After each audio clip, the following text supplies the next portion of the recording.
Here it is, the Blue Ribbon Baby, the Battleship Massachusetts. I am fascinated with this boat because it is a floating city. And one of the neat things about the floating city is that it comes with all of the amenities that you would need for everyday living. Yes, of course, yes, Ben, there are toilets. But there's also a mess hall, showers, beds. Everything you could need is on this ship, which makes it fascinating to me because it means you could, properly supplied, live on this ship indefinitely with occasional visits to ports. I guess call it, if you will, the ultimate pirate ship, if pirates had money. Jory, I actually need a size reference. This is munitions shell. I appreciate it. And if you look, Sorry, hon. it was molten at one point. At least you're wearing the right. And that's pretty friggin' cool, actually. Thank you, hon. Hello. That's Brian. Well, we're on the main poop deck. Brian, put your pants back on. Cut it out. What? We're technically. Oh, yeah, I might need my bag. I do need to find a bathroom. Well, that's on the second floor. We're technically on the stern.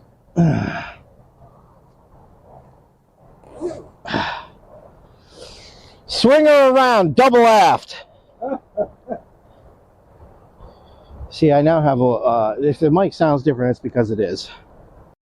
I tried to get my wife to take a mic, but she's not having it today.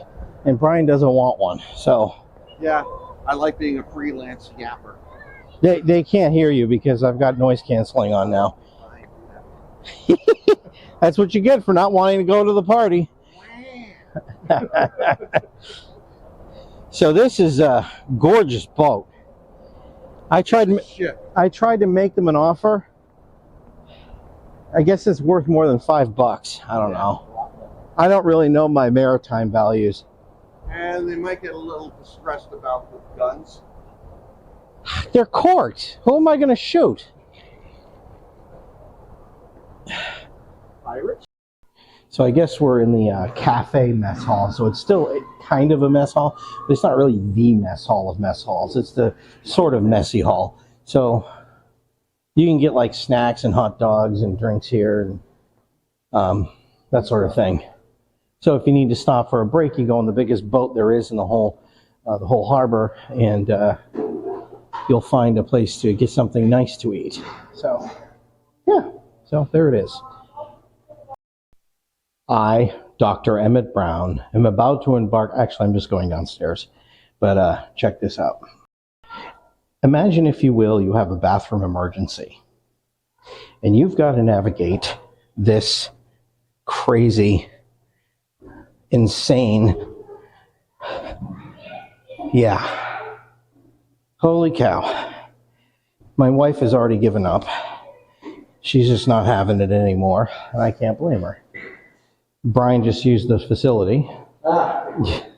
So this is pretty much where they slept. Yeah. This was whoa, hey, how you doing? This was the barracks, more or less.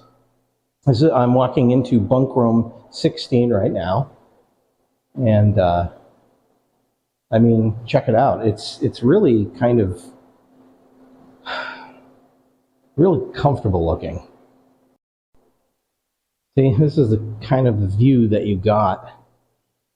And I mean, there's lots of bunks. It's not just these ones, but it's these ones as well. And you would just sleep. Then you walk through here, and you enter the post office. Ooh, the post office, where all the mail correspondence. Well, that's not a lot of room for a post office. You want to sort some mail? Wow, wow, wow. Yeah, and there's Kilroy. That's awesome. Yeah, he appeared on a lot of enemy stuff. There's I'm not sure what that is. It's some kind of map room, maybe? Strategizing room? Oh, we'll bump into him eventually. Part of the fun of this boat is getting completely lost in it. This person wasn't allowed light. He was being punished. Look at that typewriter.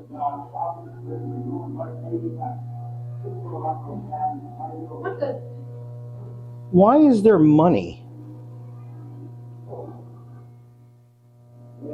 People have been throwing money. There's like a small fortune down there. I mean, I don't know.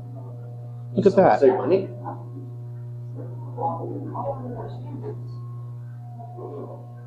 They're making wishes, but I think they kind of missed the point. Yeah. That's crazy. The money pit. We found money, man. But I think that's also why they put glass over it. Or maybe, no, there's still an opening here, so people can still deposit money. So now we're walking back the way we came. Ah, yes, to the propaganda room. No, that's what this is. Because they have our stuff, right? The American flag and everything. And then you go into another room and it's all Nazi propaganda. Really? Yeah. I'm not sure if this is the right exact location, but...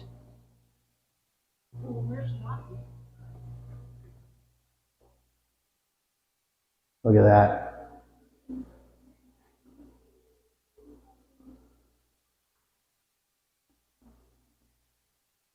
I love the old... They didn't have TVs, but there it is. Yeah. I don't know. Let me look.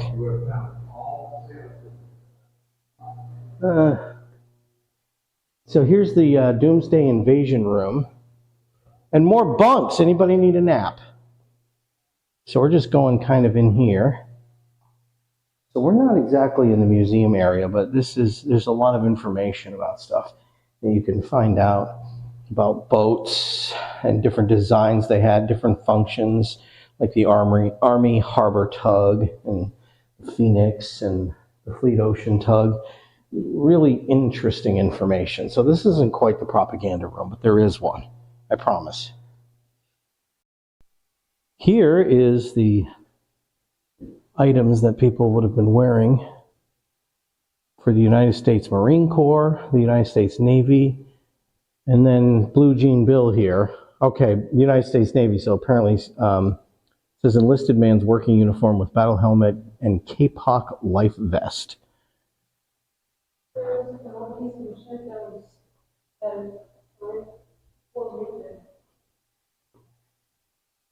Oh, yeah. Yeah, they actually had a missile hit this boat at one point. The red in this room identifies shrapnel damage from the exploded projectile. These areas were repaired after the battle. So you see all the red squares, which in this filter is anything with a square, basically. I don't know if you can see, but uniforms. Get your uniforms tailored right there. So I'm standing in front of one of the Rosie the Riveters. I don't know if you can see her. There she is. Working on something. I'm not sure what. But there she is in her surroundings. This was factory work, and this is old school factory work, so this isn't exactly what you would call easy work. And for the first time, women stepped out of their roles as homemakers and embraced a more industrialized lifestyle, which they pulled off rather successfully. So pretty cool. Okay, so right now we are in the main galley where everybody got their food. And you can just kind of walk through here and get an idea of what everything was. You know, there was a kitchen that's behind me right now. And then these are the seats behind me where you would have actually eaten your meal. So, but check this out. As you can see, that music you're hearing is actually Armed Forces Radio Network, which you can download the Armed Forces Radio Network albums from archive.org and hear this exact same programming that's coming from that functioning speaker. Isn't that cool? So then you walk through, they would have picked their food up here, and they would have walked through into this room, and you can actually walk back around and get another view of the mess hall, which, why don't we do that right now?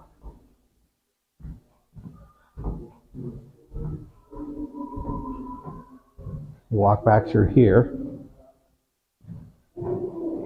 and you've got the other side of the mess hall. And you'll get a better view of the cook going through here. Oh, and there he is.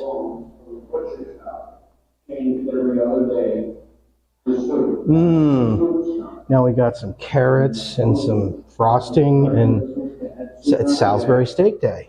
So, and he's working hard. And he's got eggs. This was a busy kitchen. This was a very busy kitchen. You could have whatever you wanted as long as it was something they were making. It wasn't McDonald's. You didn't get it your way, you got it their way, or you didn't get it at all. I think that might actually be a quote from military. We've lost track of Brian, unfortunately. I think he went and joined the Navy. Oh, there he is. Brian is now taking the descent into madness. Hey guys, there's stuff down here. And my wife. All those stairs again just to get back up to the upper deck. Unless you know the secret way out. Yeah, Scotty. So this is, oh, look at this. Ooh, yeah. Sorry, man. Oh, you just want the gun. I'm on munitions. Fun to try to build, right? Oh, look, this is the cobbler shop. Look at that. Huh? This is where shoes got repaired. Look at all that equipment. I mean the cobbler shop.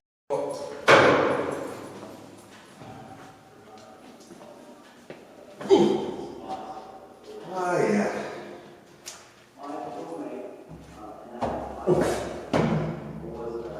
Like I said, it's his first day with his new feet. Oh, stop.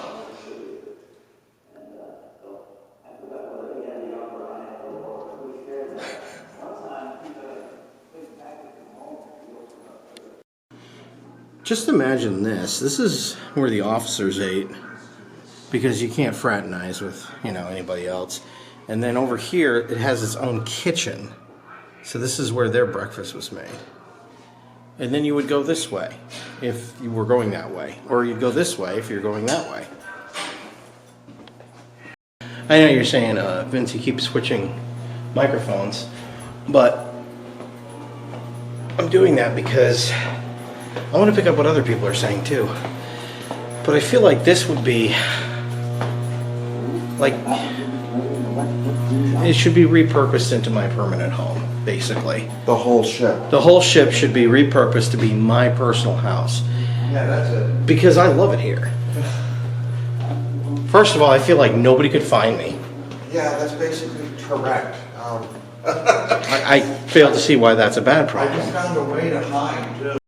I get the feeling that half this ship is bunks, like beds, and that's it. And I mean, look at this. Here's yet another room full of bunks, right? And then if you walk this way, more bunks. Oh wait, if we go this way, more bunks. It's crazy. You could have a lot of friends over for a pretty cool ripper. I don't think anybody really wanted to go to, where was it? Germany? War? Yeah. So.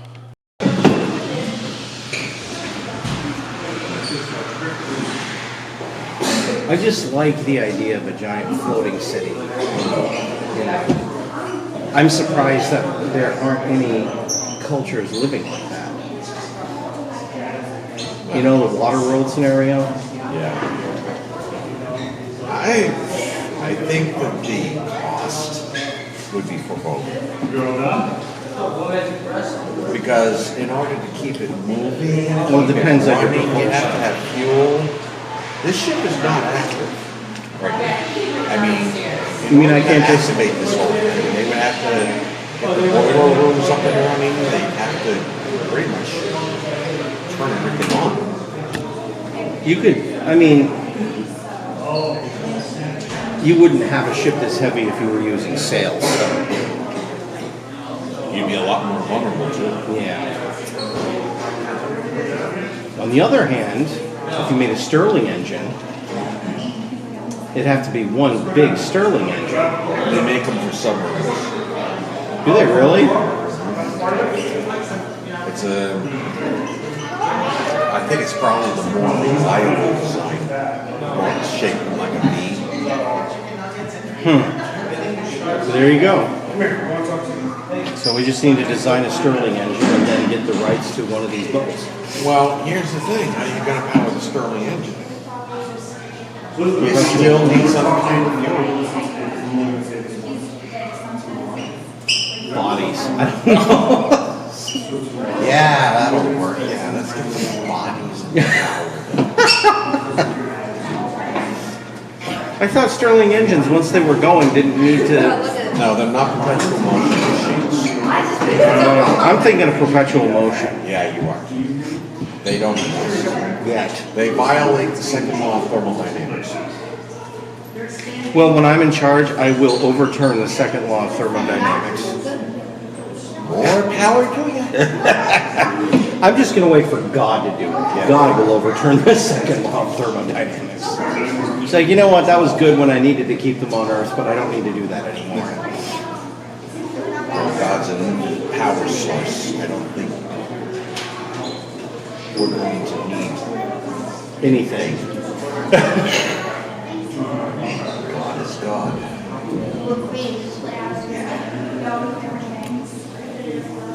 It is cool, though. I mean, they literally thought of everything that someone could possibly need. They have a cobbler. They have a tailor, post office. Although I can't imagine that much mail going through that tiny space. How would it get delivered? Oh, they probably had a mail monkey do it. Not a person that they called the monkey, just an actual monkey. An actual monkey? Yeah, an actual monkey. Monkey would swim about 7,000 miles across the Pacific to get Oh, you want to know how they got it to the boat? to the mainland. I thought you meant deliver it to like the individual sailors on board. It must have been an air carrier. Yeah, it would. I would guess. I mean, I don't know what the. I think some research is required. Yeah, I'm not sure about that either. Because like on an aircraft carrier, you would have planes coming and going constantly, but this wasn't an aircraft carrier. Right. It's a battleship. Everybody thinks the aircraft carriers are cool, but I think these are cooler. Just because of the enormous amount of thought. I mean, they literally had to build a small city to house. Well, that's what an aircraft carrier is too. I mean, an aircraft carrier. I don't want any company though. I'm sorry. In order to even power something like this, to keep this running, you would have to have a crew. You would have to. I didn't say you wouldn't have to quit it, but I'm saying I would prefer to do it with just 10 people. I doubt that's possible. Nobody ever thinks of that part. How many people did it take to keep the boat running? Hundreds. Aside from the people that had to like fill other other jobs like loading the giant bullets into the giant guns that they were going to shoot at like some giant idiots.